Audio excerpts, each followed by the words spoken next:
tiempo.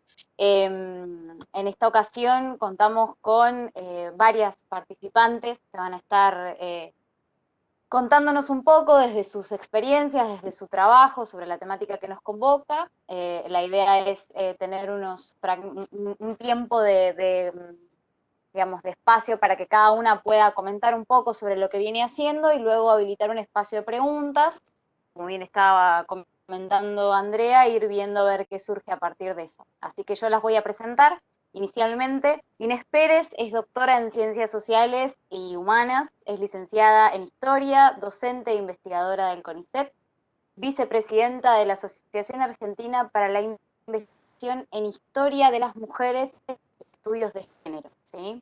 Después contamos con la participación de Camila Castiglia y Belén Almada, ambas licenciadas en Psicología, las dos recibidas de la Facultad de Psicología de la Universidad de Mar del Plata, y ambas tienen la primera investigación exploratoria sobre las percepciones y representaciones sociales del acoso en estudiantes de la Universidad Nacional de Mar del Plata.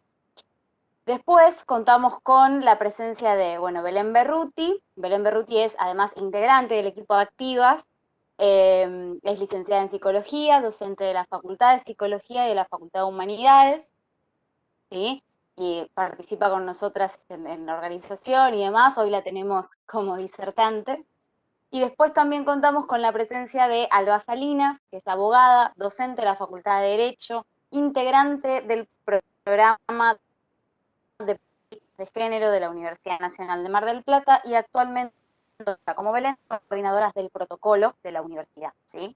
Así que, si les parece, yo ya paso la posta. No sé si les parece que sigamos el orden en que las presenté o si tienen alguna preferencia de horario o de momento para hablar, me lo comentan ustedes. Si no, le paso la palabra ya a Inés Pérez para que ella inicie la charla de hoy.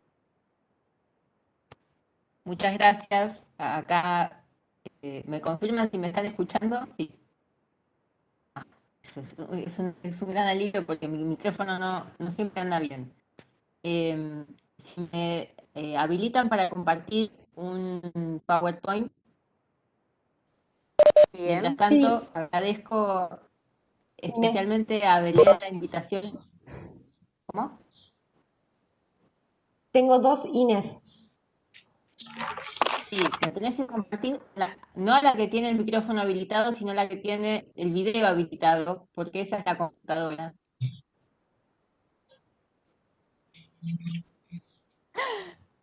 Toda una estrategia para entrar. Muy bien, está muy bien.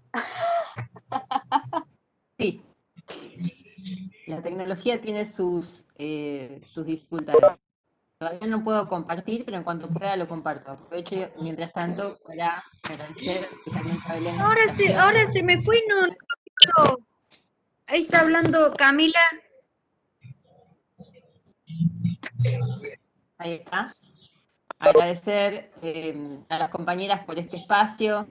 Se escucha. Ahí se supone que va a empezar a compartir en algún momento. Ustedes me dicen si lo ven o no. Estaba andando bien sí. Y no.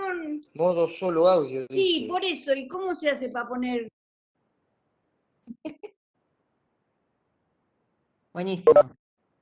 Bueno, voy a arrancar con esto, a ver si lo puedo... ¿Qué dice?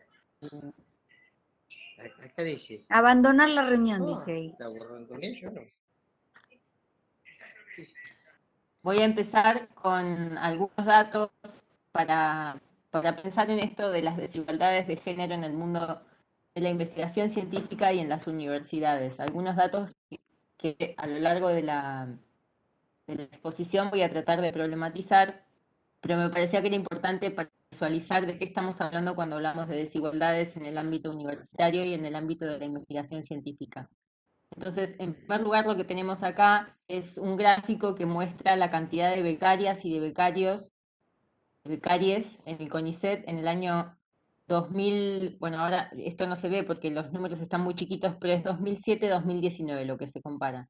Y lo que se puede ver a simple vista es que hay un incremento muy significativo de la cantidad de mujeres, tan significativo que las mujeres, de hecho, somos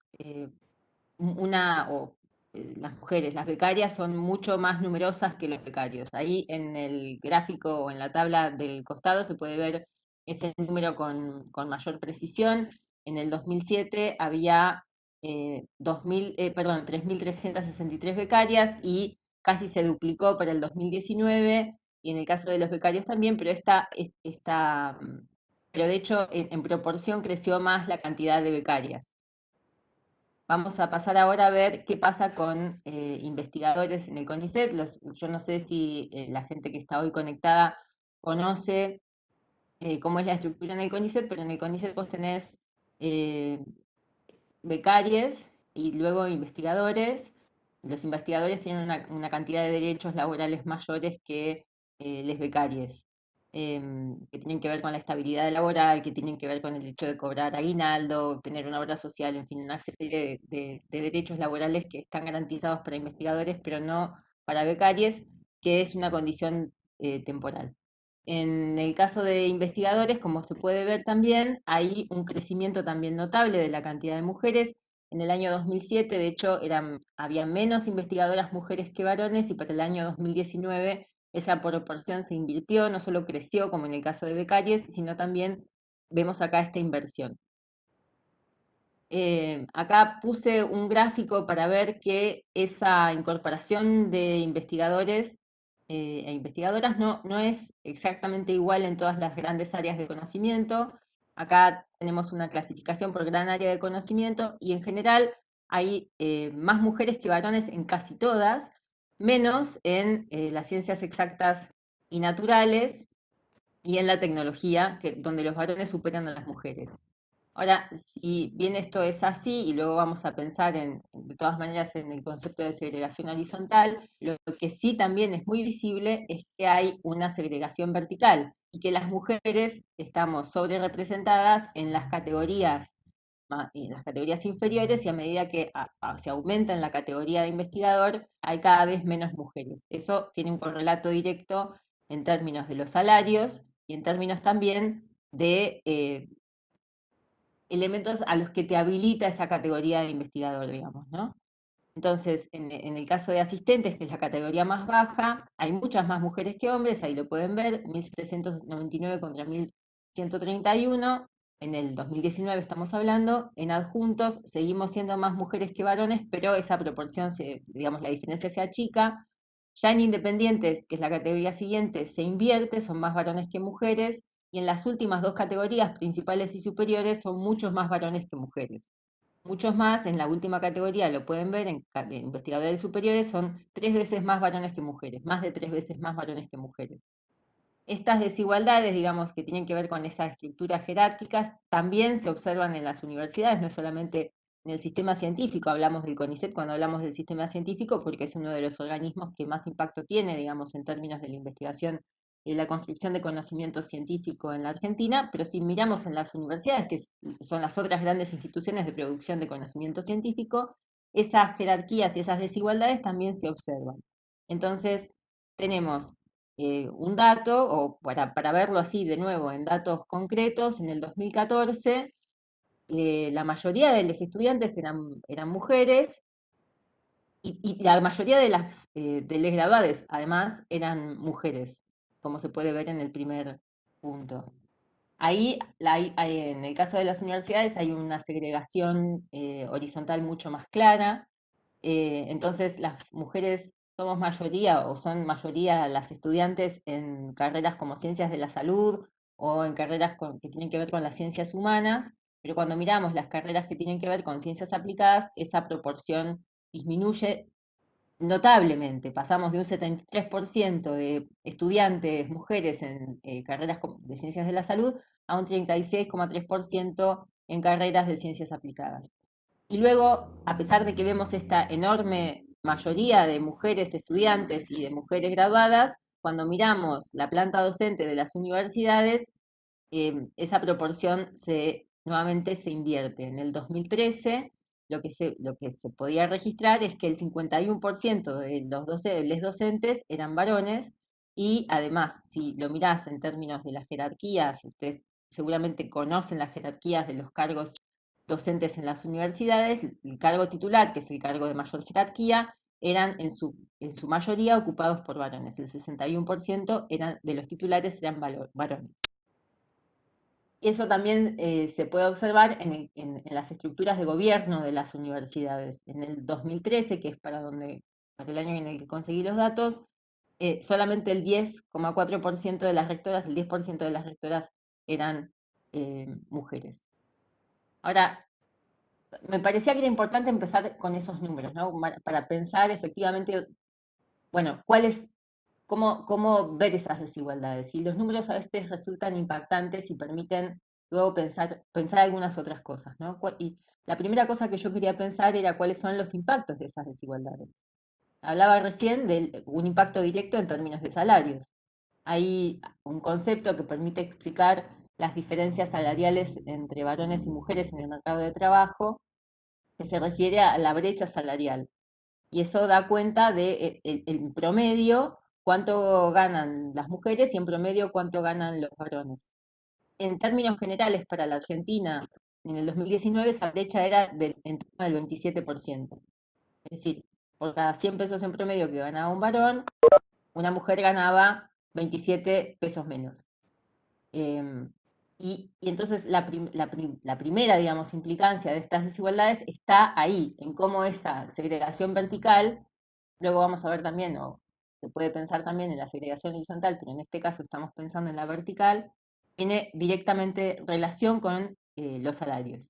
Luego también tiene relación con los derechos laborales, porque a medida que estás en lugares, en esas jerarquías, en posiciones más aventajadas, también tenés derechos que te protegen mejor que en las categorías más bajas. Y tenés además otra capacidad de decisión, no solo quienes están en puestos de gobierno en las universidades o en el sistema científico, sino también quienes tienen cargos de mayor jerarquía en general ocupan además o tienen posibilidad de decidir más cosas que quienes están en una posición de menor jerarquía. Piensen, por ejemplo, en un profesor titular o una profesora titular que tiene mayor posibilidad de decidir qué bibliografía o qué temas van a aparecer en su programa de trabajo docente que lo que puede tener un ATP o un JTP.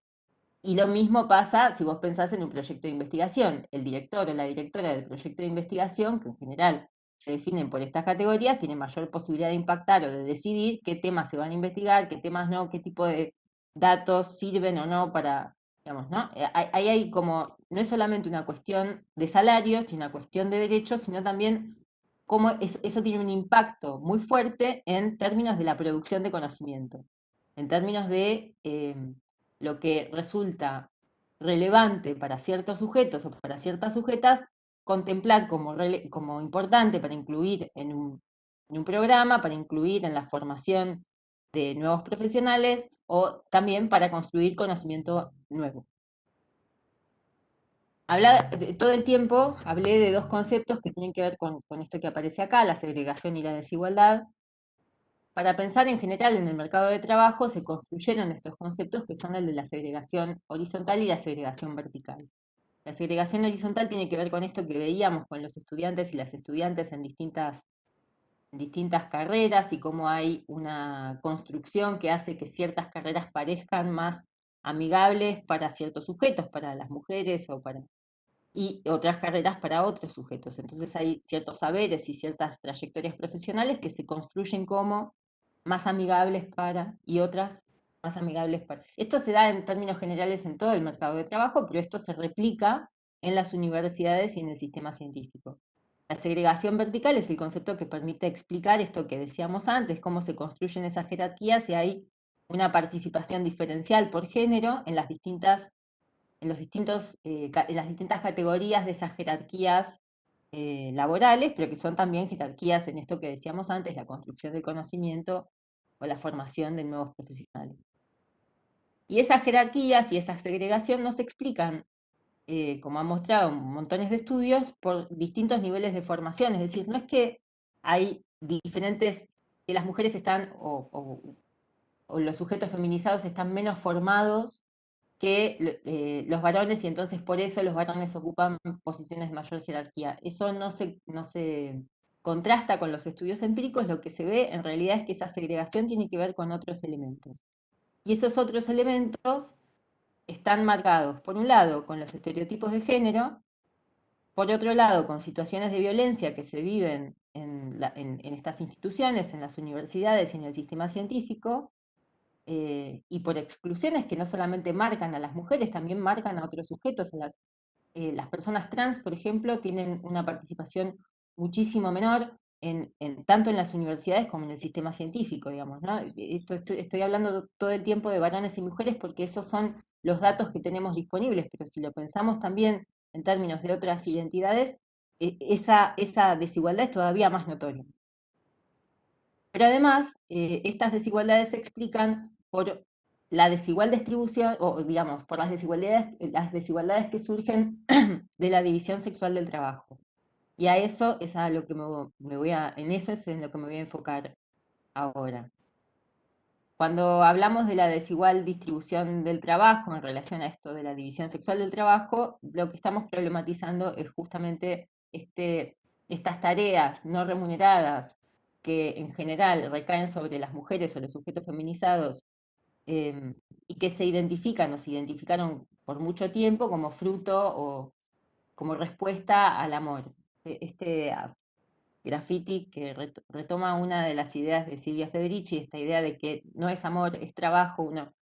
Una podría problematizar eso y decir es amor y es trabajo, pero no es este el punto es señalar, o no es este el punto ahora, el punto es señalar que efectivamente es trabajo.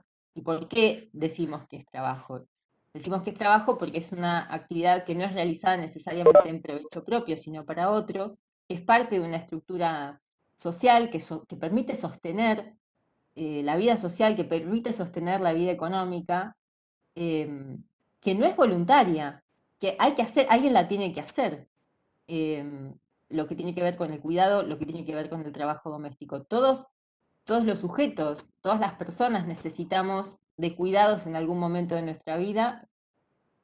Todas las personas necesitamos de la resolución del trabajo doméstico para poder sostener la vida. Estos son trabajos que son necesarios en términos sociales para esto, no solo para sostener la economía, son necesarios para sostener la vida.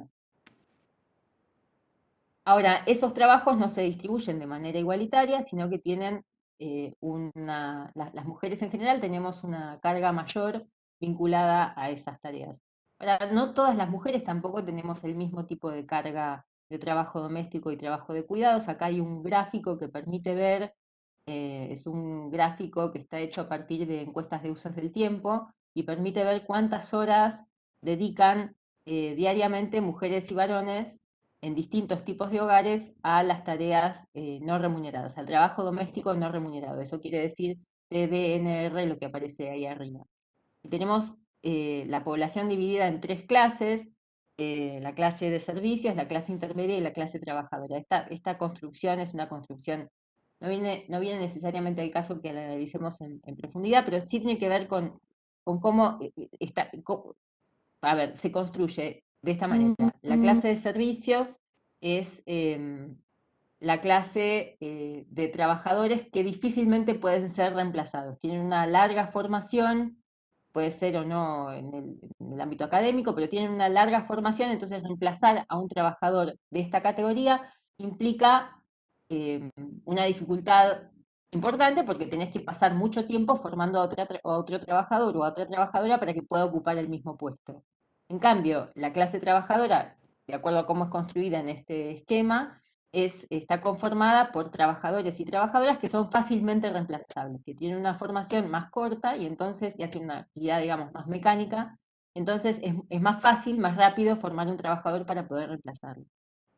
Independientemente de cómo están construidas estas categorías, este gráfico nos permite ver cómo no es solamente una cuestión de varones y mujeres, sino también una cuestión de clase social, porque en la clase de servicios las mujeres dedican más tiempo que los varones de la misma clase al trabajo doméstico no remunerado, pero mucho menos tiempo que las mujeres de la clase trabajadora. Si ustedes ven, las mujeres de clase de servicios, en términos generales, dedican diariamente 5 horas 50 al trabajo doméstico no remunerado, y las mujeres de clase trabajadora dedican 8 horas 46. Es decir, no es el doble, pero es una proporción sustantivamente mayor del tiempo diario ocupado en este tipo de tareas. Y eso está marcado en buena medida por este otro gráfico que permite ver qué explica esto, y es la posibilidad de terciarizar parte de ese trabajo, de delegarlo en una trabajadora doméstica que en general recibe un salario menor que el de la mujer a la que supuestamente está reemplazando, porque como este trabajo se concibe como un trabajo femenino, hay una idea que se construye como que hay una mujer reemplazando a otra. Entonces siempre esta trabajadora doméstica o trabajadora de casas particulares cobra un salario muy menor, que es lo que habilita a la trabajadora de servicios, a la trabajadora profesional, efectivamente desarrollar otro tipo de tareas. Ahora bien, entonces, es esa desigual distribución del trabajo doméstico, entre otras cosas, como decíamos, no es el único factor, pero es un factor de muy fuerte peso en esa en esas desigualdades en el mundo, en general en el mundo del trabajo, pero también en el mundo científico y en el mundo de las universidades. Y esto es fácil de mostrar, digamos, ¿no? Cuando una trabajadora, y lo mismo pasa con las estudiantes, tiene que dedicar una buena parte de su tiempo, del tiempo de su día, a otro trabajo, además del que tiene que hacer para la universidad, además del que tiene que hacer para el sistema científico, le queda poca disponibilidad para, qué sé yo, tener más tiempo para estudiar, en el caso de las estudiantes, para producir más papers, en el caso de las investigadoras, para participar de más reuniones, bueno, para hacer otro montón de cosas. Menos tiempo libre, pero además menos tiempo de trabajo, porque, digamos, menos tiempo de trabajo para el mercado, digamos, ¿no? O para su formación, porque el tiempo está consumido por otro tipo de actividades. Entonces esto tiene un impacto muy directo. Tenés menos tiempo, tenés menos posibilidad de adecuarte a unas carreras profesionales que están pensadas a la medida de alguien que no tiene responsabilidades de trabajo doméstico y de cuidados, y por lo tanto quedás atrasada. Entonces no es la única explicación, también influyen los estereotipos de género, también influyen las situaciones de violencia, que seguramente se van a analizar más tarde en este mismo panel, pero es uno de los elementos centrales.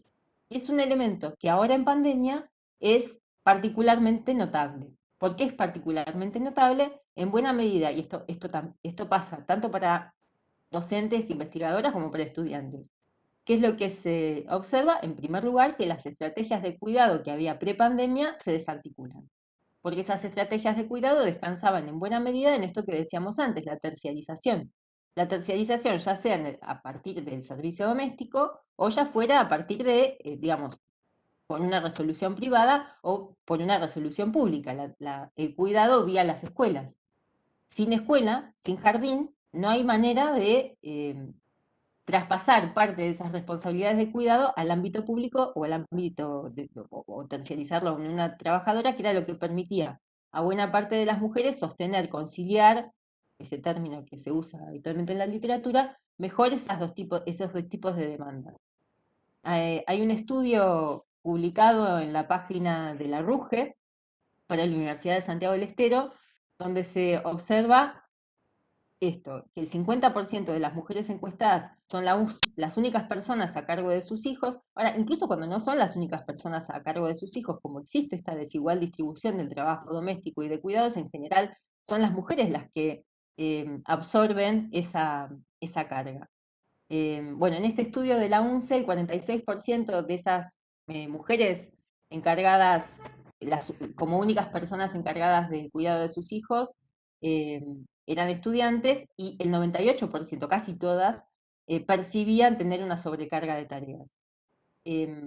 Esto, hoy me pasaron Federico Bacalini y Agustina Cepeda, me pasaron datos sobre las licencias que se tomaron en el marco del COVID en la Universidad de Mar del Plata, y esto mismo también se puede ver ahí. ¿Quiénes se tomaron licencia? En su gran mayoría mujeres.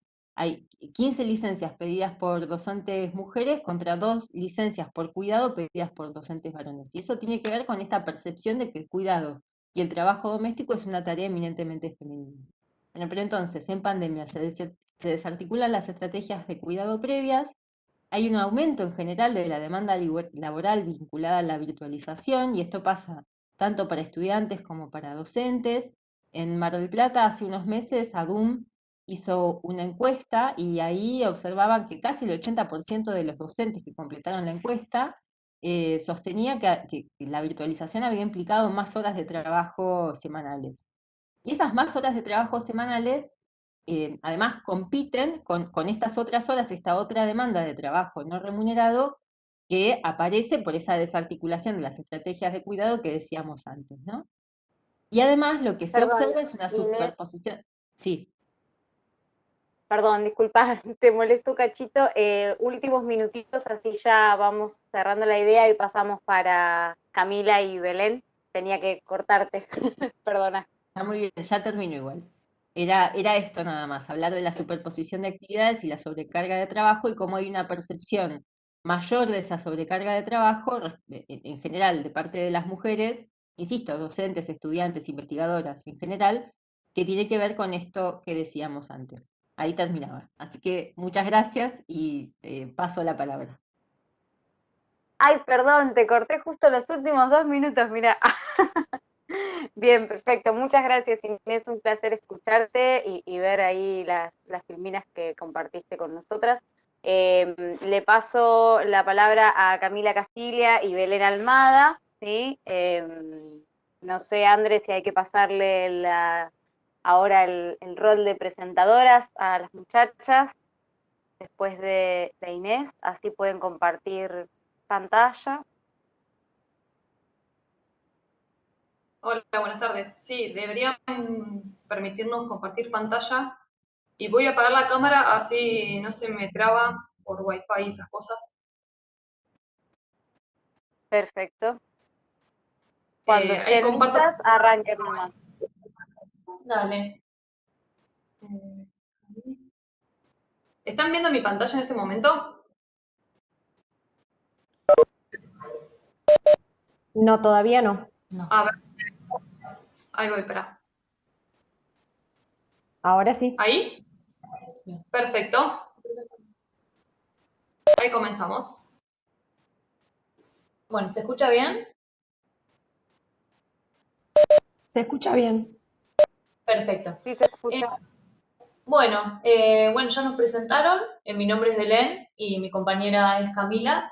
Nosotras en el año 2019, durante todo el año 2019 y parte de fin del año 2018, estuvimos haciendo una investigación que correspondía a nuestra tesina de pregrado, la cual llamamos Acoso Sexual en el ámbito de la Universidad Nacional de Mar del Plata. Em, eh, Nuestras directoras fueron Belén Berruti y Mariana Busecki.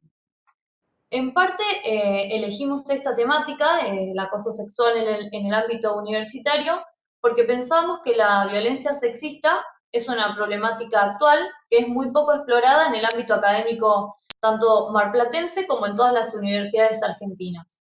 Además, representa un aporte al campo de estudios de género, específicamente a los referidos a las prácticas universitarias con perspectiva de género, y también porque interpela a la universidad en su totalidad, tanto en la nuestra como todas, en la problematización de los vínculos interpersonales que se llevan a cabo dentro de ella.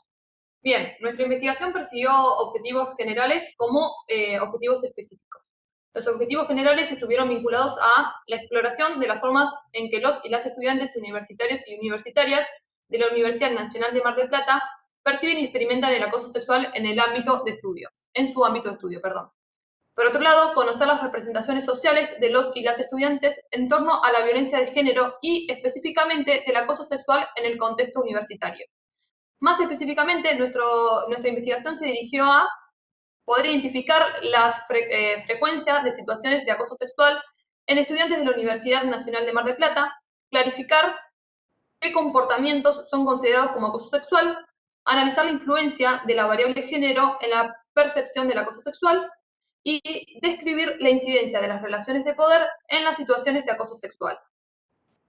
Nuestra hipótesis de trabajo es la siguiente. El acoso sexual en el entorno de la Universidad Nacional de Mar del Plata se encuentra vinculado de manera directa con la internalización de los roles de género que justifican las asimetrías de poder entre los géneros y la tolerancia a las formas encubiertas de violencia sexistas, hasta el punto de naturalizarla. Siguiendo esta línea, consideramos que son los actores universitarios masculinos quienes perpetran mayoritariamente el acoso sexual sobre las mujeres universitarias. Tal fenómeno, en este ámbito público, adquiere formas más sutiles, a los fines de garantizar su ocultamiento. Es por eso que consideramos que su práctica implica, en mayor medida, la violencia simbólica.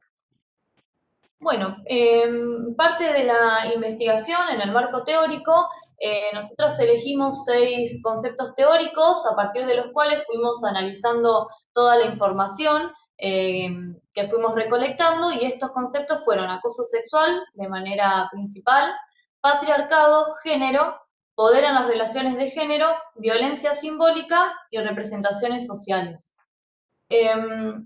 Creemos que es importante que ustedes sepan cómo nosotras entendimos el acoso sexual, que lo tomamos como una forma de violencia de género, y que si bien estuvimos indagando sobre las definiciones que muchos autores nos presentaban, nos basamos en mayor medida en la que presenta la ley 26.485, que lo entiende como un tipo de violencia que conjuga los diferentes tipos de violencia contra la mujer, ya sea violencia sexual, física, económica, patrimonial, psicológica y simbólica. Bien, a la hora de poder delimitar los componentes del acoso sexual nos encontramos con ciertas dificultades, ya que el acoso sexual posee un componente subjetivo y está fundado en las percepciones del comportamiento de otros sujetos. Muchos y muchas investigadores e investigadoras lo caracterizan a partir de las listas de conductas diferenciadas según el grado de violencia. El acoso sexual atraviesa el ámbito universitario, es decir, todas las relaciones interpersonales que dentro del ámbito universitario se den, ya sean vínculos simétricos como vínculos asimétricos, es decir, vínculos entre compañeros y compañeras, entre compañeros y profesores, como entre profesoras y personal no docente. Y además de delimitar el ejercicio de la autonomía de las mujeres, también constituye un eslabón en el continuo de la violencia de género que contribuye a sostener un orden de género basado en la discriminación. Sí, discriminación. Bueno, en torno al marco metodológico, nosotras, y para alcanzar los objetivos que mi compañera ya mencionó, lo que hicimos fue construir y administrar un cuestionario individual, el cual fue planteado a través de vía digital, digamos. Lo que hicimos fue publicarlo en diferentes páginas, y los estudiantes de las diferentes unidades académicas de la Universidad Nacional de Mar del Plata, que son 10 las facultades, podían contestarlo voluntariamente. Este cuestionario estuvo dirigido en un principio a una cantidad máxima de 1000 estudiantes, por lo tanto fue al azar esa selección en torno a las edades y a los géneros. Bueno, frente a la posibilidad de responderlo, 943 estudiantes lo hicieron, y esa fue nuestra muestra, la cual corresponde al 3,11% de la totalidad de todos los estudiantes de la universidad en general. Acá les pusimos imágenes para que ustedes vayan viendo cómo era el cuestionario. Fueron 3 apartados y el primero era este. Este particular fue de respuestas obligatorias, y nosotros lo que preguntábamos era edad, género y facultad. Elegimos estos 3 porque creíamos que a partir de ellos íbamos a poder leer un montón de cosas. En cuanto a la variable género, podemos dar cuenta de que en su mayoría respondieron mujeres, con un porcentaje muy alto por sobre los varones, que las mujeres fueron un 80,5% y los varones un 19,3% de la totalidad. Y una persona transgénero que también contestó. En cuanto a la variable edad, los sujetos que en su mayoría contestaron correspondían a la edad de 21 años, y también lo que fuimos leyendo a partir del análisis de la información fue que a medida que avanzaba la edad de los sujetos, es decir, cuanto más edad tenía el sujeto, menos cantidad de personas respondían. Acá en la tabla lo podemos ver, Tenemos de las personas de 50 a 67 años, solo 6 personas nos contestaron. Y en la última variable, que es la variable facultad, obtuvimos 34% de respuesta de estudiantes de psicología y un 24,5% de ciencias económicas y sociales, mientras que las que menos respondieron fueron medicina y derecho. Nosotras analizamos estas variables y lo que pudimos definir fue qué género le daba una mayor importancia a la problemática, la difusión de la misma en las diferentes edades y el agendamiento del mismo. Bien, el segundo apartado estuvo compuesto por 22 ítems que van a estar referidos a situaciones vinculadas al acoso sexual. Algunos de esos ítems son, por ejemplo, contacto físico no deseado. Aquel que deseaba contestar el cuestionario podía elegir de responder nunca, alguna vez o muchas veces. Otro de los ítems fue, por ejemplo, piropos o comentarios no deseados acerca de su apariencia. ¿A qué análisis podemos llegar a partir de los resultados que obtuvimos? Es que los géneros mujer y transgénero serían quienes sufren en mayor medida acoso sexual leve, en comparación al género varón, siendo en el ámbito educativo más frecuente el acoso sexual entre compañeros y compañeras. Este resultado no quiere decir que no haya existido situaciones de acoso sexual entre compañeros, compañeras y algún personal docente, ya que como los datos así lo demuestran, esta situación ha tenido lugar. Ante estos resultados, lo que nos preguntamos con Belén es, ¿por qué ocurre esto? ¿Hay miedo a denunciar por parte de los estudiantes y de las estudiantes? ¿Hay una naturalización de la problemática? Lo que podemos decir es que en toda relación entre los géneros está medida por relaciones de poder. Por otro lado, el tipo de violencia que más atraviesa las interacciones es la violencia simbólica, frente a una representación social sobre la mujer como una mujer débil, frágil, sensible, sumisa frente al hombre. Esto se reproduce a través de modos naturalizados de microviolencia, por ejemplo, a través de un chiste, a través de un gesto o a través de una mirada. Esto lo podemos ver en aquel ítem que tiene que ver con piropos o comentarios no deseados acerca de su apariencia. Acá podemos observar cómo un gran porcentaje de mujeres respondieron que alguna vez sufrieron esta situación, como así también en la opción muchas veces, en detrimento del varón, quien respondió en menor medida que le ha ocurrido. Bueno, y por último, el tercer apartado estuvo conformado por 4 preguntas que nosotras armamos. Estas preguntas eran a desarrollar y el sujeto podía o no responderlo, era voluntario. Es por esto que la muestra quedó conformada por un total de 690 estudiantes. La pregunta 1 era, ¿qué entiende usted por acoso sexual? Frente al análisis de estas respuestas, nosotras pudimos determinar que casi el 100%, es decir, el 99% de las respuestas eran completas, afirmaban haber escuchado lo que es violencia de género, la representación social del acoso sexual que tienen los miembros de la universidad incluía conocimientos tanto teóricos como prácticos, también incluían en sus definiciones cuestiones de la violencia simbólica, las diferentes conductas implicadas en las situaciones de acoso sexual, es decir, hacían alusión tanto a aspectos verbales como simbólicos, físicos y psicológicos también, y lo que nos llamó la atención es que ubicaban a la mujer como víctima en detrimento del varón frente a esta pregunta. Otra cosa que pudimos determinar es que la representación social del acoso sexual de los miembros de la universidad contienen en su núcleo la noción de, por un lado, no consentimiento de la víctima y por otro, de poder en las relaciones de género. Esto aparecía muchísimo. Se señalaban, en estas definiciones se señalaban conductas de acoso, chistes machistas, sexistas, piropos, burlas, haciendo referencia a la violencia simbólica. Por otro lado, la pregunta 2 era la siguiente.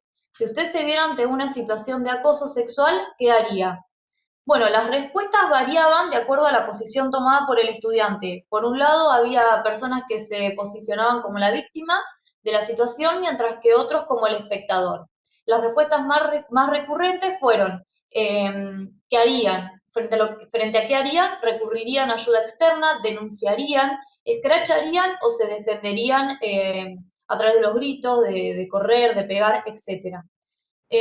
Y otro dato muy importante que nosotros tuvimos en cuenta es que fueron muy pocas las respuestas que incluyeron el recurrir al protocolo de actuación en caso de violencia de género que funciona actualmente en la universidad. Respecto a la pregunta 3 era, ¿cómo cree usted que el acoso sexual afecta la calidad educativa? Había personas que respondían que sí, que afectaba tanto la calidad educativa en general como el desempeño individual y particular, y había personas que decían que no afectaba la calidad. En su mayoría dijeron que sí. Y también muchas personas brindaban ejemplos del cómo afectaría a través del abandono, del cambio de cursada, del ausentismo, de las dificultades para la concentración y en el desempeño educativo deterioro. Y por último, la pregunta 4, que nos pareció importante preguntar si la persona consideraba que la universidad debería o no ocuparse del problema. En esta última pregunta obtuvimos una gran cantidad de respuestas positivas, es decir, el 74,31% creía que la universidad debía ocuparse del problema, mientras que un porcentaje muy bajo del 3,4%, que son 21 respuestas, consideraban que no. Acá también encontramos respuestas de cómo debería hacerlo.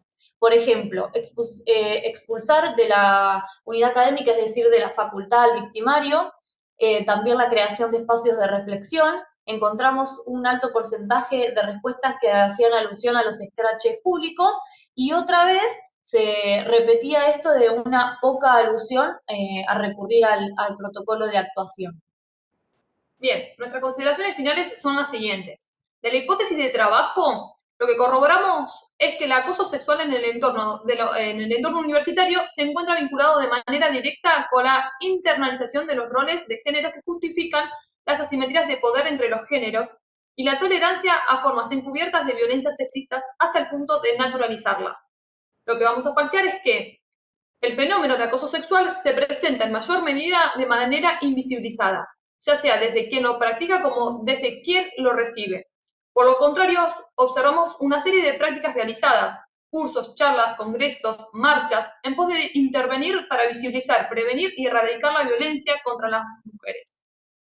Lo que vamos a agregar a nuestra hipótesis es que en el ámbito de la Universidad Nacional de Mar del Plata, el acoso sexual se presenta en mayor medida entre compañeros y compañeras. Nuestras conclusiones acerca de nuestra investigación son las siguientes. La mayoría de los participantes cuentan con conocimiento acerca de qué es el acoso sexual. Mujer y transgénero serían quienes sufren en mayor medida acoso sexual. En la universidad sería más probable el acoso sexual entre compañeros y compañeras. El tipo de violencia que se practica con mayor frecuencia es la violencia simbólica. El acoso sexual afecta negativamente a la calidad educativa. Nuestros resultados obtenidos son compatibles con otras investigaciones realizadas en Argentina. Muchas gracias. Bueno, Camila, Belén, un gusto escucharlas. Mucho dato ahí, bueno, como lo que había traído un poco Inés también, ¿no? Datos de alguna manera que nos permiten como tener un pantallazo de una realidad en la que estamos o de alguna manera transitamos. Buenísimo. Le hago el pase de palabra a Belén Berruti y a Alba para que continúen con la última partecita. Bueno, gracias. Gracias por la invitación. Con Alba habíamos pensado un poco en hacer una breve historia de cómo surgen los protocolos en las universidades. Así que, bueno, yo voy a hablar un poquito de eso brevemente, después Alba todo lo que tiene que ver más con la normativa específicamente, ¿no? El protocolo como en tanto normativa. Como un poco decía Belén y Camila, la cuestión de la agenda feminista en estos últimos 5 años fue, digamos, como acrecentándose con mucha potencia, y un poco los protocolos para atender o hacer un abordaje a las violencias que se experimentan en el ámbito de las universidades, de los vínculos de los integrantes de las universidades, son un poco como la punta de lanza de ese agendamiento, ¿no? Hay un artículo que publican, esperen que tengo acá el machete, creo que es del 2018, Sandra Torlucci, Vanessa Vázquez Lava y, ¿cómo se llama? María Pérez Tort, creo que es, bueno, no me acuerdo el nombre, pero es ellas tres, que denominan a este momento como la segunda reforma dentro de las universidades, ¿no? Identifican a todas estas transformaciones y estas acciones políticas para transversalizar la perspectiva de género, para desarrollar instancias de género en las universidades y construir dispositivos para abordar las violencias específicas que se desarrollan en estos ámbitos, como una segunda reforma universitaria, en el sentido que vienen a interpelar justamente las relaciones de poder al interior de los espacios académicos, de los grupos de investigación, en fin. Entonces ellas dicen que este agendamiento, la instauración, digamos, de la agenda feminista en las universidades tiene 3 pasos, no necesariamente uno seguido del otro, pero digamos como 3 grandes líneas que tienen que ver con esto que decía, la instauración de los protocolos contra las violencias, el desarrollo de instancias específicas de género, la institucionalización, ¿no?, de espacios específicos que atiendan cuestiones de género, y una tercera línea que tiene que ver con lo que todos conocemos como las capacitaciones en el marco de la ley Micaela. Desde el año 2018 se viene desplegando al interior de todas de la mayor parte de las universidades. Bueno, y ellas hacen una breve historia de estos últimos 5 años, y marcan ciertos puntos, como un inicio, un corte a partir del 2013, donde se empieza a discutir fuertemente todas las cuestiones que tengan que ver con la agenda de género y su lugar, digamos, más bien marginal o no tan central como en la actualidad, y que es un movimiento en el que participan tanto estudiantes como docentes y también decanas, y que da lugar a la conformación en el año 2015 de la Red Interuniversitaria por la Igualdad de Género y contra las Violencias. Esta red se institucionaliza en el CIN con lo que llamamos la red RUGE, que todos conocemos, que nuclea en distintos... en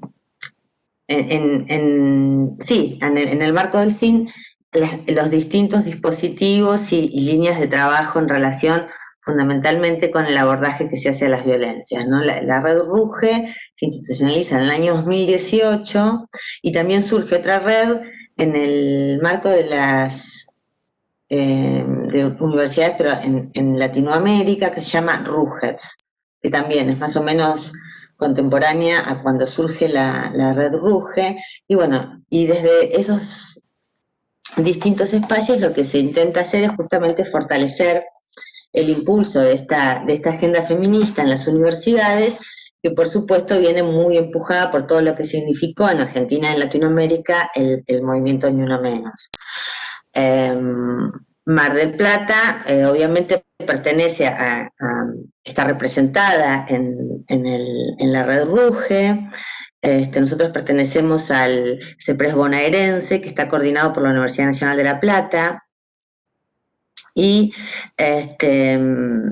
bueno, desde su surgimiento de la red RUGE viene realizando clínicas de casos y acompañando un poco todo el trabajo que se comenzó a hacer específicamente en el abordaje de las violencias, y acompañando también todo lo que tiene que ver con el desarrollo de las capacitaciones en el marco de la ley Micaela.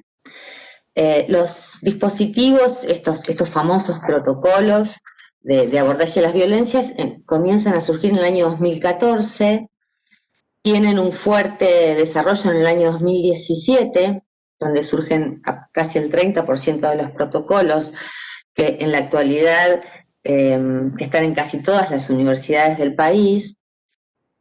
Y a mediados del año 2017 es que se empieza a implementar acá en Mar del Plata, ¿no? El primer protocolo que surge en la Argentina es en la Universidad del Comahue en el año 2014, le siguen la Universidad Nacional de Córdoba, La Plata, San Martín, Buenos Aires, todos esos que surgen en el 2015, después en el 2016, bueno, José C. Paz, Moreno, San Juan, La Rioja, Entre Ríos, Quilmes, Avellaneda, Arturo Jaureche, y bueno, después en el 2017, como les decía, es casi el 30% de las universidades que desarrollan estos dispositivos, sancionan estas normas y eventualmente los comienzan a implementar.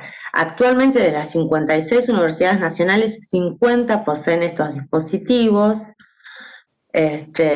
y algunos están enmarcados en planes de igualdad o en programas más amplios, algunos, digamos, constituyen más bien consejerías, más que sistemas de intervención muy puntuales en la violencia, sino que tienen un ámbito de intervención bastante más amplio. En Mar del Plata surgen enfocados fundamentalmente a la cuestión de las violencias y discriminación hacia las mujeres y el colectivo de LGTB. Y bueno, hasta el momento, desde 2017 hasta ahora, se recibieron consultas del más diverso tipo, y se intervinieron en lo que llamamos fundamentalmente casos internos, que involucran en donde en el caso están involucradas solo personas que pertenecen a la universidad, casos mixtos, en donde una de las partes no pertenece, ya sea denunciante o denunciado, no pertenece a la universidad, y casos puramente externos, en donde por distintas razones, no sabemos mucho cuáles, pero bueno, se acercan, mandan el mail al protocolo para recibir asesoramiento o bueno, esas cuestiones. Me parece una forma de describir este surgimiento de los protocolos y lo que provocan en la cotidianeidad en las universidades, que trabaja Rafael Blanco, que ha estudiado mucho esta cuestión de cómo transcurrimos en ese lado B de las universidades, ¿no? Lo que sentimos, lo que nos pasa, cómo nos vinculamos. Y él dice que, digamos, los feminismos y disidencias sexogenéricas en las universidades lo que han hecho es crear nuevas narrativas de politización del lazo social, del modo en el que nos vinculamos, ¿no? Enfocando hacia la visibilización de esas desigualdades. Y bueno, y todo esto un poco que nos describió tan claramente Inés al principio, ¿no? Todas esas desigualdades que hacen que las mujeres y determinados grupos sociales estemos en una situación de mucha desventaja a la hora de desplegar nuestras potencialidades y construir una trayectoria laboral y educativa acorde a nuestras expectativas y a lo que soñamos. Y bueno, básicamente la actividad que hemos venido desarrollando con Alba tiene que ver con eso, con un poco escuchar eso que el ámbito académico no está acostumbrado a escuchar, tratar de dar voz y digamos, argumentar por qué es importante escuchar esas voces y esos conflictos, por qué es importante atenderlos, basándonos en un axioma muy elemental, pero que parece que las universidades les ha costado por ahí comprender que una persona cuando recibe un buen trato, cuando se vincula bien, cuando se siente contenida, aprende mejor, trabaja mejor, produce más, ¿no? Básicamente eso es lo que nosotros tratamos de hacer, visibilizar esas situaciones, tratar de que se modifiquen y incidir en lo más que podemos en la modificación de esas prácticas. Yo me acordaba un poco escuchándolas a Belén y a Camila cuando ellas hicieron la investigación, fue en un momento donde hubo mucho auge, no sé si se acuerdan, parece que pasaron 20 años, pero fue hace muy poco, el auge de los scratches y prácticas bastante duras, ¿no? Que que se dieron sobre todo entre pares, entre estudiantes. Entonces el protocolo surgió en ese contexto de cierta belicosidad y cierta mirada punitivista sobre estas cuestiones del acoso en las universidades y como con cierto tinte tal vez moralista. Pero bueno, esa primer mirada y esa primer demanda que estaba como muy teñida de esta cuestión punitivista fue bajando un poco el tono y nos fuimos todos un poco acomodando a esas nuevas realidades que teníamos que nos interpelaban a nosotras también como integrantes de la universidad, porque digamos, somos mujeres, podemos ser feministas y estar muy comprometidas con un cambio, pero no dejamos de pertenecer a ese mismo sistema y nuestra constitución subjetiva está también permeada, ¿no? Por esas formas de comprender las identidades, los lazos sociales, los cuerpos, la sexualidad. Así que bueno, me gustaba mucho ese término que utiliza Rafael Blanco, ¿no? Como los feminismos en las universidades son esas narrativas de politización del lazo social, en contra de las violencias y en torno también de los saberes. Esto también tan importante que decía Inés, de que poner en desventaja a ciertos grupos respecto de otros implica también cuáles son los conocimientos que se van a valorar y cuáles no. Entonces, bueno, en eso radica, me parece, un poco también la importancia de estos dispositivos, de poder visibilizar esas otras situaciones que también se expresan en las situaciones de violencia, ¿no? Esas desventajas. Y un poco, bueno, traer esta diferenciación entre desigualdades y violencias. No toda desigualdad es violencia, pero muchas situaciones de violencia producen también desigualdad. Son términos que se relacionan y que muchas veces varían juntos. Bueno, no sé si estoy siendo muy clara, pero le voy a pasar la palabra a Alba para que explique un poco más sobre la normativa y las definiciones específicas en las que nos basamos para abordar los casos. Cualquier cosa después me preguntan, me silencio. Bueno, ¿te escucha? Buenas tardes. Bueno, gracias a Activas por la invitación. Y bueno, un poco continuando con lo que Belén venía señalando, justamente la ordenanza que se sancionó en el año 2007, en agosto del 2007, y que puso en marcha el protocolo, tuvo una modificación hace unos pocos días. El Consejo Superior aprobó la modificación de la ordenanza, con algunos cambios que tienen que ver con, fundamentalmente con una modificación en la estructura, ¿no?, del protocolo en cuanto al personal que va a formar parte del protocolo y a un cambio de funciones en relación a la comisión de aplicación del protocolo que intervino durante estos casi 3 años y medio. Un poco como para contarles cómo trabaja el protocolo, ¿no? Cómo estamos trabajando con Belén y, digamos, cuáles son los objetivos y sobre qué base normativa trabajamos. Obviamente, claramente el protocolo tiene que ver con ser una herramienta, ¿no?, que diseña un procedimiento para llevar adelante cuando estamos en presencia de una situación de violencia o de discriminación de géneros, ¿no? Y el marco normativo o el marco conceptual sobre el cual trabaja el protocolo tiene que ver con las normas que rigen la materia a nivel nacional, particularmente la Ley de Protección Integral hacia las Mujeres, la Ley 26.485, que refirieron Camila y la compañera que ya no le tengo el nombre, y también los tratados internacionales, Camila y la otra, me olvidé el nombre, bueno. Belén. La Ley 26.485, perdón, Belén, y los tratados internacionales de derechos humanos, particularmente la Convención para eliminar la discriminación contra las mujeres y la Convención de Belén do Pará, o conocida como la Convención Interamericana para prevenir, sancionar y erradicar la violencia contra las mujeres. Si bien en realidad son normas que están pensadas en términos binarios, ¿no? Obviamente esta concepción que tiene que ver con las violencias y las discriminaciones de género, hoy se extiende a todo el colectivo de la diversidad.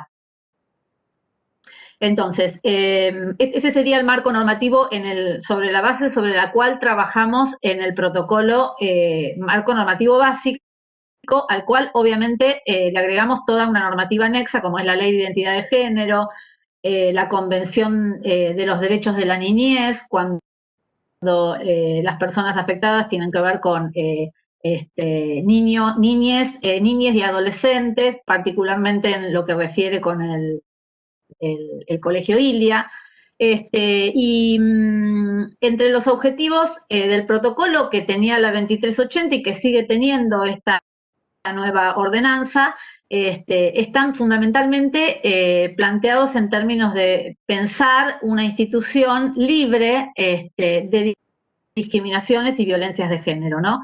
Y en el marco del respeto a los derechos humanos, con un paradigma de trabajo que tenemos que tiene que ver con la perspectiva de género y con el paradigma de los derechos humanos, ¿no? Pensando las situaciones de violencia y de discriminación en el marco de relaciones desiguales de género, ¿no? Particularmente en relación a los objetivos del protocolo, además de este objetivo central que tiene que ver con erradicar las situaciones de discriminación y de violencia de género, hay un objetivo que tiene que ver con la persona afectada por la violencia, claramente, que es el acompañamiento, la consulta, la orientación y el acompañamiento de la persona afectada por la situación de violencia o discriminación que concurre al protocolo. Y también el diseño de estadísticas, ¿no? A partir de los casos que se nos van presentando, sobre todo para que a partir de las estadísticas la universidad pueda también pensar en una política clara de prevención para evitar que estas situaciones que se presentan cotidianamente en el ámbito universitario puedan ir erradicándose, ¿no? Los principios con los que trabaja el protocolo son varios. Por un lado, antes de hablar de los principios, pensar en los efectos que tiene la presencia de un protocolo, tanto para la persona afectada por la situación de violencia o discriminación y para la propia institución. Para la persona afectada tiene que ver con la posibilidad de tener un espacio de escucha, ¿no? Un espacio de escucha con todas las garantías de que en ese espacio de escucha no va a ser revictimizada, va a tener garantizada la confidencialidad, va a ser asesorada con cierta especialidad, ¿no? Y para la universidad, ¿no? Para la institución, la existencia de un protocolo indica esta idea de que determinadas conductas que tienen que ver con la violencia y la discriminación de géneros, a partir de la existencia de un protocolo, no van a ser más toleradas, ¿no? Ante situaciones de violencia y discriminación, la propia universidad diseña una herramienta para que las personas afectadas por estas situaciones tengan un espacio de escucha, de acompañamiento y eventualmente el espacio para erradicar una denuncia si es lo que consideran. No todas las personas que vienen a consultar finalmente denuncian, algunas solamente consultan a los fines de poder pensar si lo que le está sucediendo realmente es una situación de violencia o discriminación, ¿no? En esta cuestión de que señalaban las chicas de la naturalización de muchas situaciones y que hoy ante la visibilización y ante la agenda de género que existe en las propias universidades, hay situaciones que empiezan a hacerles ruido a las propias víctimas y a partir de ahí se genera la consulta. Entonces, el protocolo trabaja con determinados principios. Uno de los principios centrales es la celeridad. Esto tiene que ver con que pensar muchas veces el esfuerzo subjetivo que significa para una persona afectada por una situación de violencia concurrir a pedir ayuda, ¿no? Y que en general lo que van a solicitar es que esa situación de violencia se termine, que cese, que exista alguna medida que la ubique en un lugar libre de violencia. La rapidez con la que la institución logre que esa situación de violencia cese no es una cuestión menor, ¿no? Entonces, la celeridad tiene que ver con que nosotras desde el protocolo trabajemos de manera rápida, es decir, cuando recibimos un mail o un llamado por teléfono, rápidamente contactarnos con la persona afectada y rápidamente producir el informe para elevar al área que corresponda, en donde a veces se solicitan medidas de protección o se sugieren medidas que tienen que ver con capacitaciones en función de la situación denunciada. Entonces, esta cuestión de la celeridad no solo nos involucra a nosotras como coordinadoras del protocolo, sino que también involucra a las autoridades a las cuales va dirigida el informe y por las cuales se solicitan medidas, para que esas medidas se tomen lo más rápido posible. Porque, digamos, en el medio de todo este proceso hay una persona afectada que está atravesando una situación de violencia, eso impacta en su desarrollo laboral, si es estudiante, impacta en su desarrollo académico, esto que señalaban Camila y Belén en relación al impacto que tienen particularmente el acoso, pero otras violencias en cuanto a las posibilidades de seguir estudiando, de no abandonar una cursada, de tener la concentración necesaria, de no abandonar la universidad, ¿no? Entonces, la celeridad como una cuestión central. Por supuesto, la confidencialidad, ¿no? Y la confidencialidad tiene que ver con que la persona que consulta sepa que lo que ella está relatando no va a ser publicitado de ninguna manera y que las únicas personas que van a poder conocer lo que está relatando son aquellas autoridades que deban tomar alguna medida específica, ¿sí?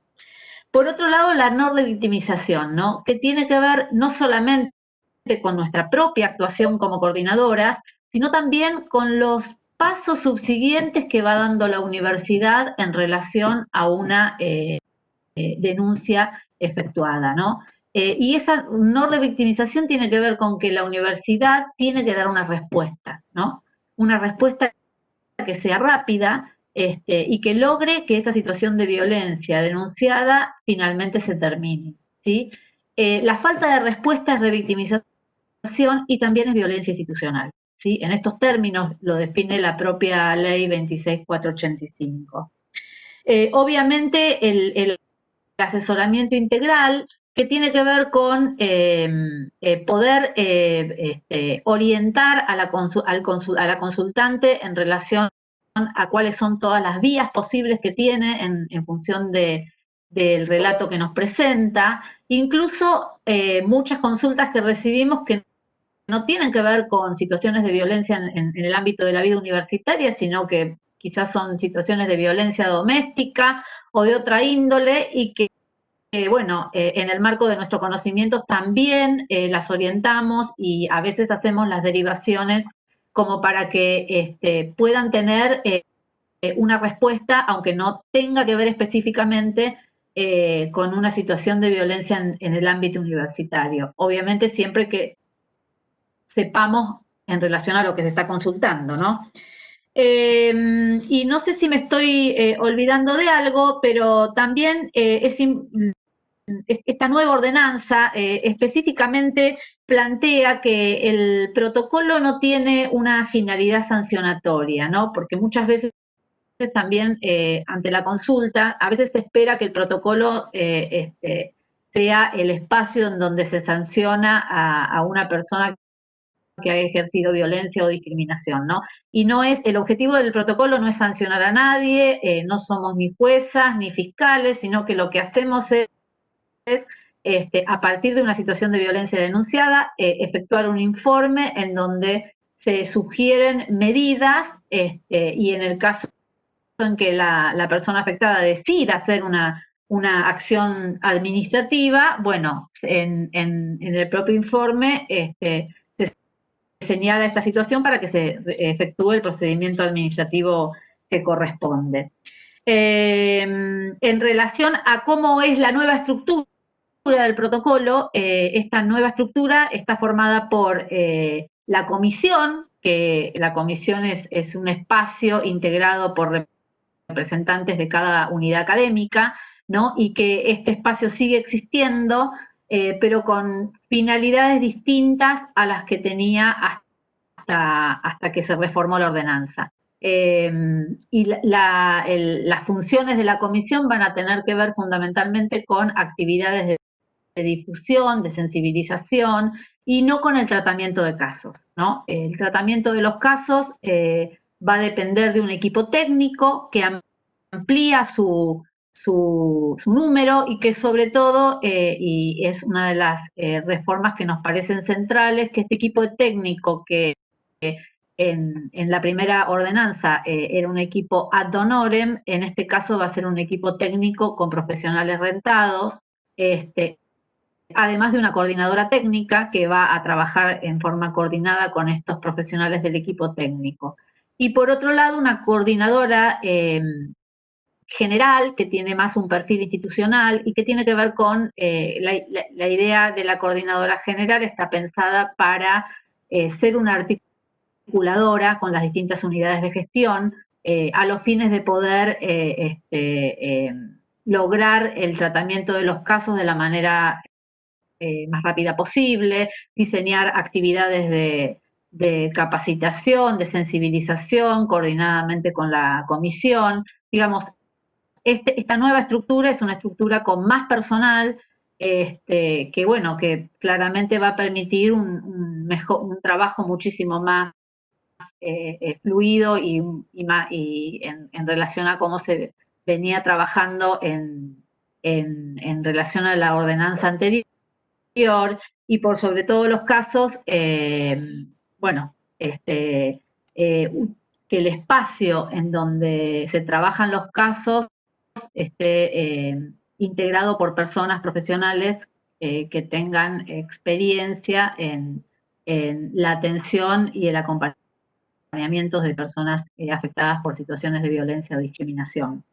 No sé si me queda algo que quiera señalar, Belén, pero me parece que con esto estaría.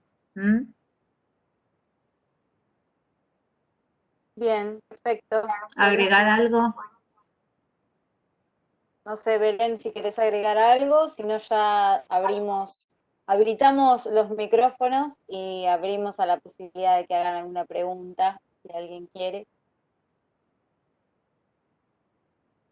Bien, bueno, si les parece bien, yo dejo mi micrófono abierto por las dudas, pero la idea es que a partir de todo lo que estuvimos escuchando, de acá de las disertantes que estuvieron compartiendo algo de información sobre sus espacios de trabajo, sus investigaciones, sus áreas, poder tal vez hacer alguna pregunta, alguna duda, puede ser para todas o para alguien en especial, depende de lo que cada una quiera, así que dejo el espacio para alguna preguntita.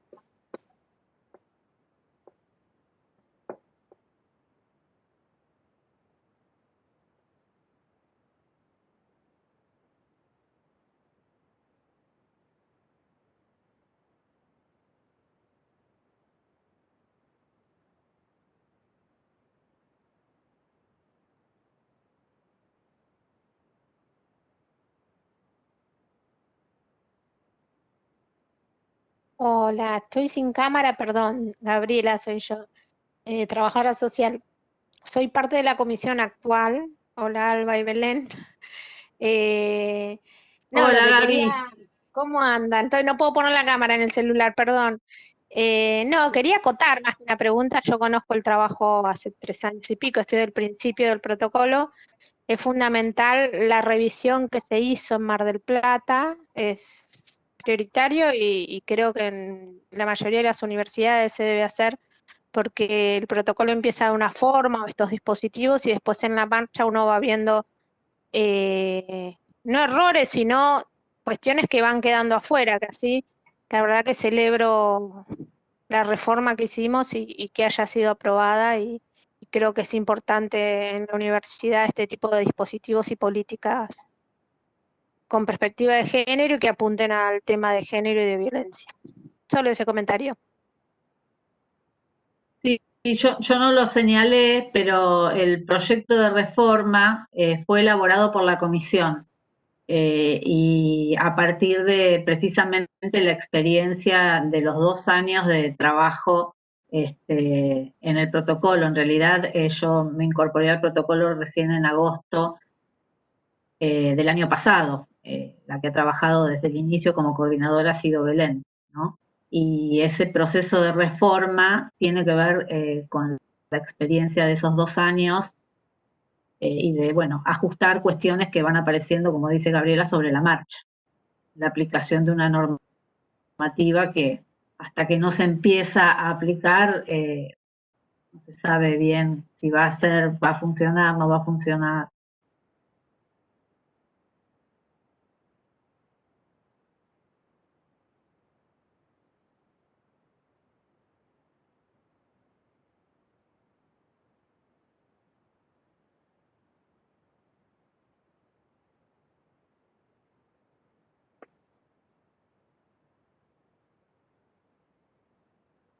Bien, ahí, perdón, creo que Micaela está haciendo una pregunta por chat, así que Micaela, si me permitís, la leo. Quisiera preguntar a Inés si hay políticas específicas que permitan erradicar las desigualdades en el ámbito laboral universitario en relación a los puestos de trabajo.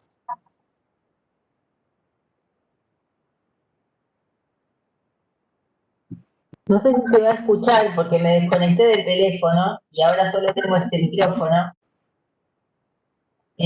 Por ahora se te escucha bien. Hay algunas políticas, por ejemplo, el jardín maternal, que es una política que la universidad tiene hace ya muchos años, es una política en este sentido. Pasa que es una política insuficiente porque para las trabajadoras de la universidad no alcanza, siempre hay un cupo limitado, por supuesto se da prioridad a las trabajadoras no docentes o los trabajadores no docentes porque son los que se desempeñan con mayor cantidad de horas semanales en la universidad y luego a los docentes por su dedicación. Pero siempre hay gente que queda afuera y las que quedan afuera evidentemente son las estudiantes. En el ámbito del CONICET hay algunos avances que han habido en los últimos años, como por ejemplo la licencia por maternidad para becarias. Ahora, esas políticas que existen no son nunca suficientes. Por ejemplo, la licencia por maternidad para becarias lo que hace es extender el tiempo de beca, el tiempo por el periodo de la licencia. Pero lo cierto es que luego eso no compensa el tiempo dedicado al trabajo doméstico, los cuidados durante el primer año de vida de los hijos, y además solo es en el caso de cuando tenés un hijo y no en otras múltiples situaciones en las que existen demandas de cuidado que tienen que ver con personas ancianas, con personas enfermas, con personas con discapacidad y con montones de otras circunstancias que no están contempladas ahí. Entonces, hay algunas políticas, no es que no hay ninguna. Lo mismo, qué sé yo, Alba va a saber mucho más de esto que yo, pero hay legislación que establece que debe haber un igual salario para igual tarea. Pero eso no necesariamente termina ocurriendo porque se dan estos procesos de segregación que estábamos comentando. Hay en nuestra universidad una política que es muy importante, que es el grupo para las personas trans, que está para el caso de los trabajadores y las trabajadoras, los trabajadores. Hay muchas más cosas que se podrían hacer y bueno, en pos de eso me parece que tenemos que seguir trabajando.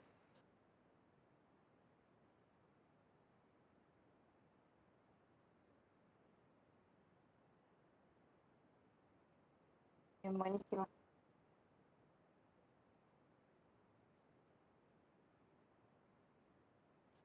Después de escucharlas, aprovecho el momento por ahí para compartir algo que me había quedado un poco dando vueltas a partir de escucharlas, ¿no? De todo valga la redundancia, la charla habla de entramados generizados, ¿no? Como en algún punto ciertas cosas que están por debajo, que sostienen ciertas desigualdades o que sostienen ciertos actos de violencia. En los datos que fueron aportando tanto Inés como Camila, Belén, lo que estuvieron comentando al final también Belén y Alba, vinculados con esto de porcentajes, quiénes denuncian más, quiénes llegan a los cargos jerárquicos más grandes o más altos, la segregación vertical, la segregación horizontal, las diferencias en las posibilidades de alcance, de salario, ¿no? Y pensaba en estas cuestiones que están por debajo, vinculadas con los estereotipos de género,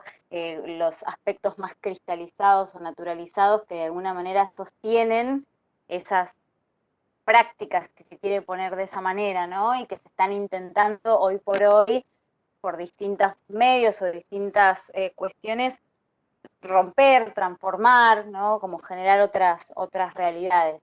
Por ahí quería compartir eso que me había quedado pensando a partir de escucharla.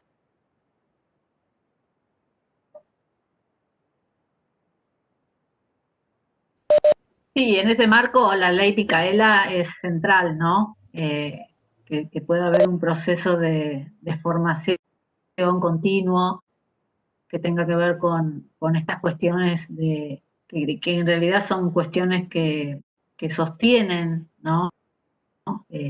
Las situaciones de discriminación y de violencia es el camino más importante a desarrollar, donde puedan hacerse visible, ¿no?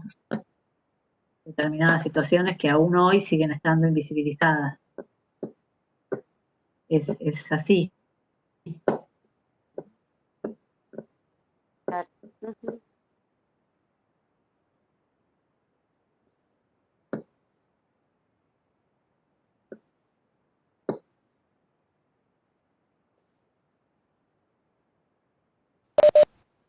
Bueno, yo más o menos sí le quería preguntar a Inés lo mismo que había preguntado Micaela, ¿no? A partir de estos datos, y de esto que ya sabíamos que en lo que es la pandemia se intensificó, ¿no? Como las desigualdades en cuanto a las cargas domésticas y a las cargas de cuidado. Yo siempre que veo esos números, ¿no? Siento como que estos temas los venimos como discutiendo, los venimos visibilizando. Digo, bueno, ¿qué hacemos con esos números, no? Porque esto ya lo sabemos, se intensificó en la pandemia. Bueno, aparte de lo que son estas políticas que son sumamente importantes, que se tienen que articular como para poder hacer red, ¿qué más podemos hacer para que estas cosas, digamos, aparte de que lo visibilicemos en estos números, en estas encuestas, como para que finalmente haya un futuro donde estas cosas cambien, ¿no? Como que siempre me pregunto eso. ¿Cómo podemos hacer para que, o qué se puede instrumentar para que no pasen estas cosas, que haya mujeres que finalmente terminen haciéndose cargo de todo, o cómo trabajar también para que se puedan, ¿no? Como despegar de ese rol, pero a la vez lo pienso y digo, bueno, ¿cómo despegarse de ese rol y quién lo asumiría? Y como que se me genera toda una encrucijada de pensamientos y demás, pero bueno, sí, supongo que tiene que ver con las políticas que se puedan instrumentar desde el ámbito laboral y desde siempre como la voluntad, ¿no? De quienes están implicados en estas temáticas.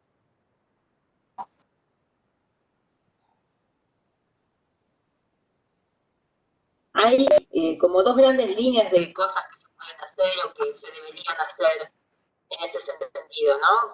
Por un lado, una que tiene que ver con tratar de normalizar esto, la división sexual del trabajo, que me parece que es a lo que vos estabas apuntando. Y ahí hay una cuestión que me parece pasa, por un lado, por dar valor al cuidado y al trabajo doméstico no remunerado, valor social.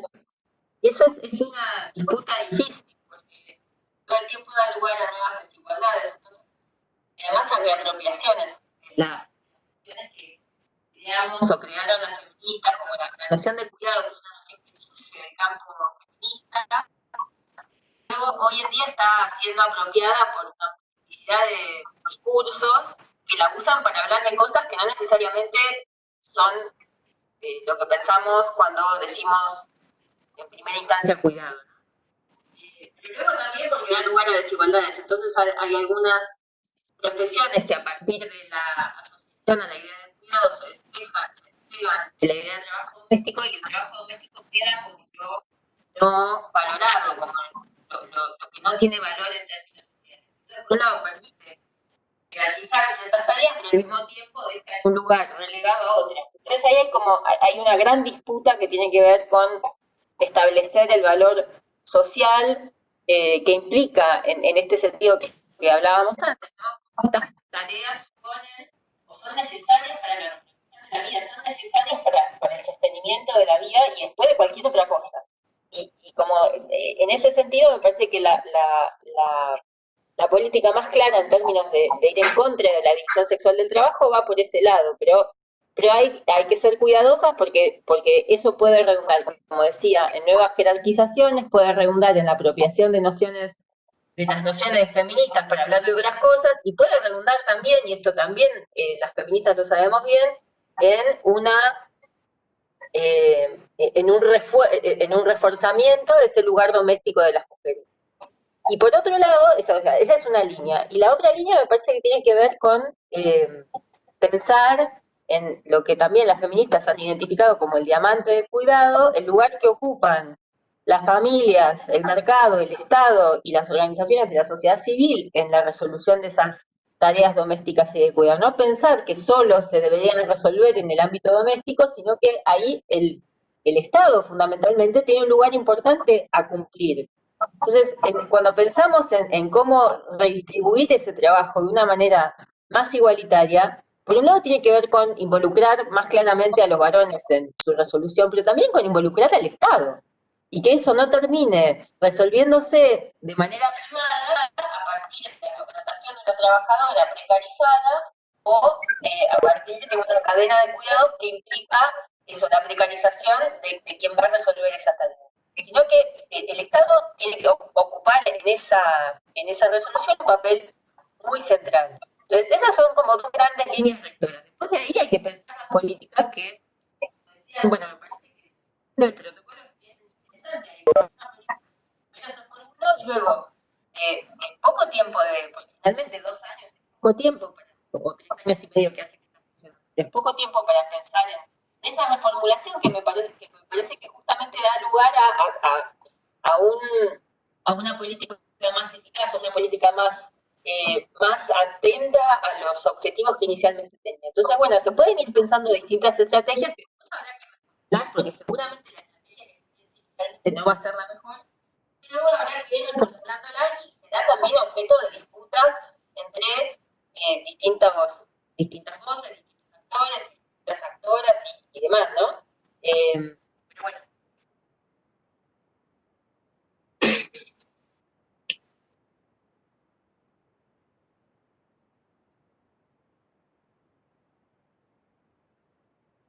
Buenísimo, gracias Inés por la respuesta.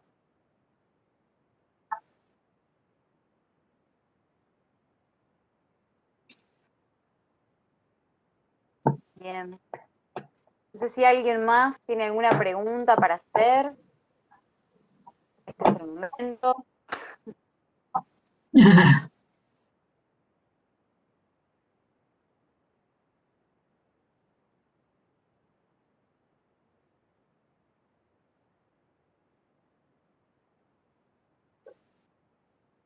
Bien.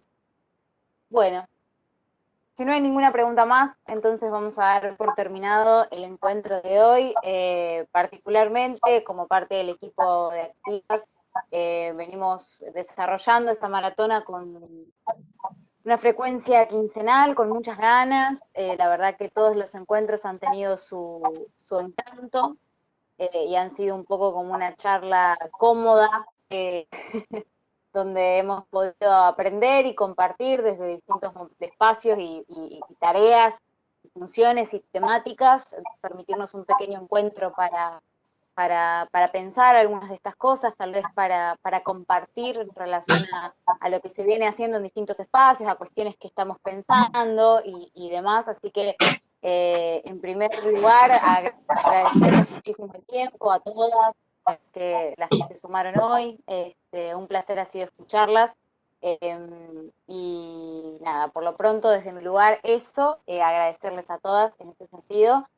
Al haber dado un ratito, un tiempo y haberse sumado a la propuesta de Activas, ha sido un placer tenerlas con nosotros.